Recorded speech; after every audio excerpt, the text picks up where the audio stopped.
שלום וברוכים הבאים לקורס לצלוח את הסופה.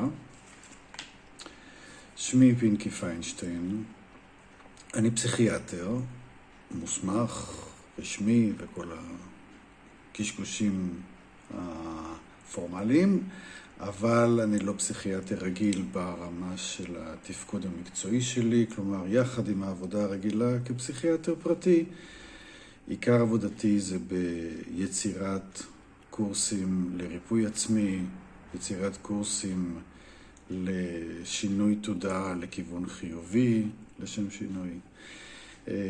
קורסים שמתמודדים עם כל אתגר אנושי שאני פוגש ברמה אישית וברמה חברתית. אני לא נרתע להתמודד עם כל נושא שאני פוגש ושנראה לי חשוב, ואני עושה את זה הן בשבילי והן בשביל הקהל שמגיע כדי לצרוך את הקורסים שאני יוצר. בעבר זה בא יותר לידי ביטוי בכתיבת ספרים. היום אנחנו בתקופה של וידאו, ולכן כאן זה עובד. הקורס הזה נולד מתוך תקופה מאוד מסוימת, שאני מזהה אותה כסוג של סופה, שיש לה אלמנטים רגשיים מאוד אינטנסיביים ברמה האישית וברמה הציבורית. וכחלק מהתגובה שלי, כאדם, כרופא וכאיש ציבור, עם אחריות, כאבא, חלק מהתגובה שלי והפעולה שלי לסופה הקיימת זה להקים את הקורס הזה. ובאופן מיוחד גם להעניק אותו ללא תשלום, כדי לאפשר לכמה שיותר אנשים להצטרף וכדי לתת לו את המימד הציבורי, שכולם יכולים לבוא ולהשתתף, לקבל את העזרה, לתרום את החלק שלהם ולעבור את התהליך המיוחד והלא שגרתי של לעבור דרך הסופה ולמצוא את הדרך לריפוי עצמי ולמשמעות תוך כדי הסופה. אז אנחנו מתחילים. התהליך הזה 12 חלקים, בכל חלק 3 פרקים. החלק הראשון, אנחנו בסופה, נתנהג בהתאם. פרק 1, לא להתכחש לסופה ולא להיאבק בה. אני משתמש בדימוי של סופה, כאילו ללכת בתוואי אקלים סוער, נניח רוח מאוד חזקה, גשם מאוד חזק, זה כמובן דימוי, ולדימוי הזה יש משמעות מאוד מסוימת, מכיוון שכאשר אני מדבר על סופה, זה אומר שמשהו קורה מסביבי. זה לא לגמרי בידיים שלי, לכן זה סופה. ובסופה יש סכנות, ולסופה יש נזקים פוטנציאליים, וקשה לנוע בתוך הסופה, והיא מגבילה, והיא מבלבלת, והיא מייצרת שינויים, והיא יכולה לדחוק את האדם לכל מיני פינות. זו סופה. ויש משאבי רוח חזקים שיכולים להעיף, שיכולים להפיל, שיכולים לדחוף, שיכולים לבלבל את הנהגים. אנחנו בסופה. הסופה הזאת בוודאי מעוררת חרדות, יוצרת תחושה של קצה, שצריך לשרוד אותו. זו סופה. סופה זה מצב לא רגיל. זה לא איזה רוח חזקה. זה לא איזושהי תפנית במצב. זה לא הגברה של משהו קיים בשגרה. זו סופה. לקח לי זמן להתעורר ולתפוס דרך הגוף שלי ודרך שיחות עם אנשים שאנחנו מצויים בסופה, וכדי להתמודד עם סופה, כמו שהדרך להתמודד עם כל דבר משמעותי בחיים שלנו, זה קודם כל לדעת שזה מה שיש, ולא להתנגד לזה, ולא להתכחש לזה. וזה מאוד משמעותי שאני מציין פה, לא להתכחש לסופה. מנגנון ההגנה שלנו, של הכחשה, הוא מנגנון מיומן מאוד, משומן מאוד. אנחנו נוטים להשתמש בו הרבה, גם אם אנחנו לא שמים לב. וחלק מהדרמה שבה אנחנו חיים כרגע כאן, בעיקר במדינות המערב בכדור הארץ, חלק מהבעיה שקשורה לזה, קשורה להכחשה. מכל מיני סוגים. הכחשת הקשר שלנו לטבע שלנו, הכחשת צרכים של הרבה אנשים לטובת רעיון אחד ויחיד, הכחשת הבעיה שמתחוללת בחוץ, הכחשת השינויים. אנחנו לא מכחישים מכיוון שאנחנו טומנים את הראש בחול, אנחנו לא מכחישים אפילו לא כסוג של בריחה, למרות שאני לא רואה בעיה כל כך עם לברוח מדי פעם. אנחנו מכחישים כי אנחנו רוצים להיות יחסית באיזון רגשי, ויש גבול לכמה גירויים נוכל לספוג בנקודת זמן אחת. ולכן אנחנו מזיזים הצידה חלק מהאינפורמציה, בטח מהאינפורמציה שקשה לקבל אותה. אנחנו מזיזים אותה כי אנחנו עמוסים. כי אנחנו קדושים, אנחנו מעדיפים איכשהו לראות את עצמנו חיים בתוך השגרה, כאילו שאין שינויים מרחיקי לכת, ואנחנו מכחישים איזה שהן תופעות חריגות ושונות עד שכבר אין ברירה. עד שההכחשה כבר לא עובדת. כאן, כאשר אנחנו באים להתמודד עם הסופה, זה שאנחנו יוצאים אל הסופה, וכאשר הסופה מגיעה אלינו, אנחנו רוצים ללמוד כיצד לחיות בתוכה. אנחנו לא נוכל להחליט כרגע שאין סופה. נלך קצת, נתחבא קצת והיא תגיע אלינו. לא נוכל. ובוודאי שלא נוכל להתמודד איתה, אם רק נסתתר מפניה. מתישהו נצטרך לצאת. גם כדי לנשום אוויר, גם כדי לפגוש אנשים, גם כדי לעבוד, גם כדי לרכוש דברים שאנחנו צריכים, אנחנו נצטרך לצאת אל הסופה. ובסופה הזאת, כמובן שהיא רק מטאפורה, אנחנו נפגוש כל מיני דברים ששייכים לסופה. וכדי ללמוד כיצד לנוע בתוכה, וללמוד כיצד למצוא את עצמנו, ואנחנו נמצא את עצמנו בתוך הסופה בדרך הנכונה, כדי ללמוד כיצד לשוט בתוך הנהר הסוער הזה, ראשית עלינו להישיר מבט ברמה הרגשית, לא רק ברמה השכלית. זה מאוד שונה. ברמה הרגשית להישיר מבט ולהגיד, יש פה סופה. מתחוללת פה סופה. השליטה שלי בסופה הזאת מאוד מאוד מוגבלת. זה חזק ממני.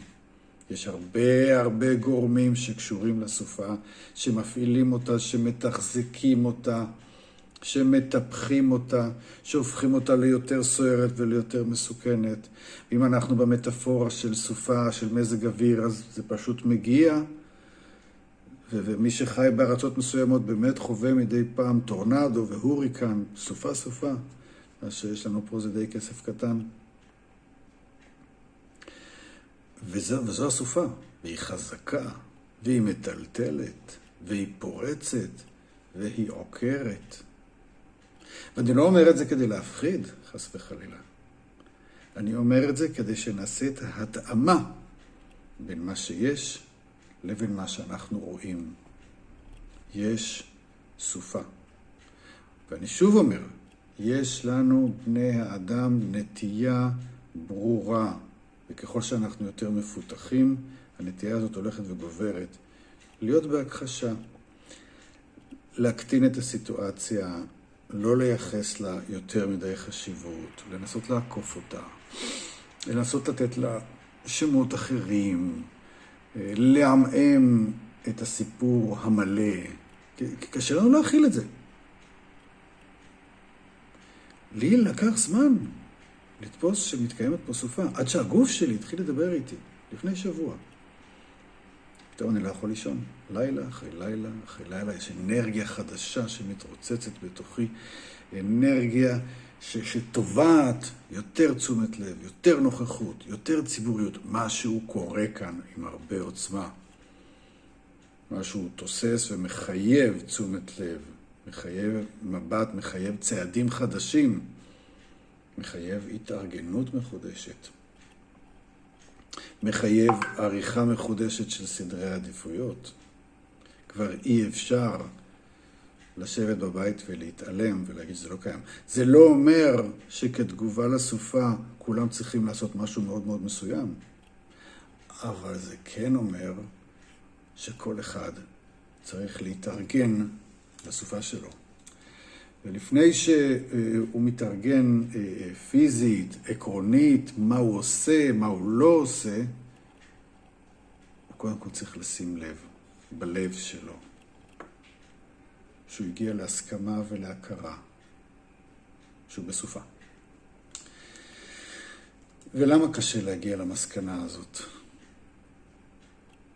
בין השאר, ההכרה שאנחנו פה בסופה עולמית שנמשכת כבר אולי שנה,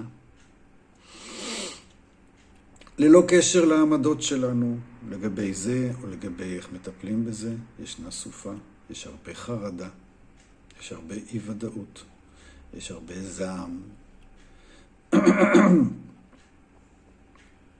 להכיר בזה שהחיים מאוד השתנו עקב הסופה הזאת, שהרבה דברים עבדו לנו. המשמעות של זה זה להכיר באובדן, והמשמעות בזה זה להכיר בכך שאנחנו בסוג של אבל כרגע. איבדנו חלקים משמעותיים וחשובים בחיי השגרה שלנו, תודות לסופה. וכאשר הסופה הזאת קיימת, אנחנו ממשיכים לאבד דברים שבעבר נדמו לנו כמובנים מאליהם, וכל אחד כאן יודע על דברים כאלו או אחרים שהוא איבד ומאבד עקב הסופה הזאת. ככה זה. כשיש סופה, יש דברים שפתאום אי אפשר לעשות.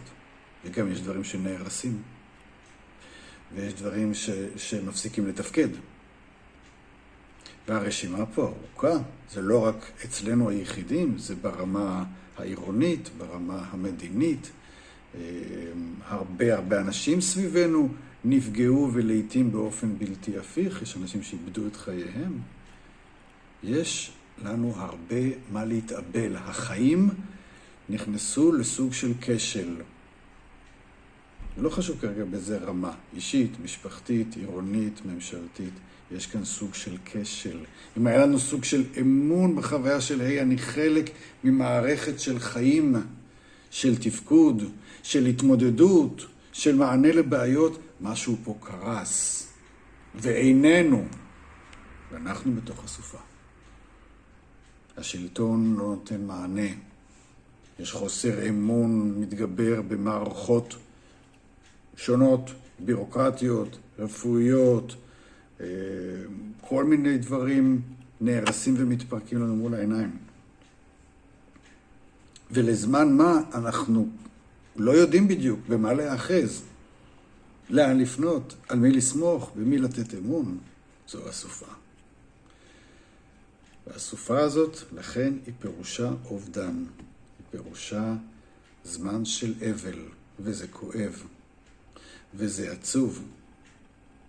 ואולי אנחנו שואלים את עצמנו כרגע,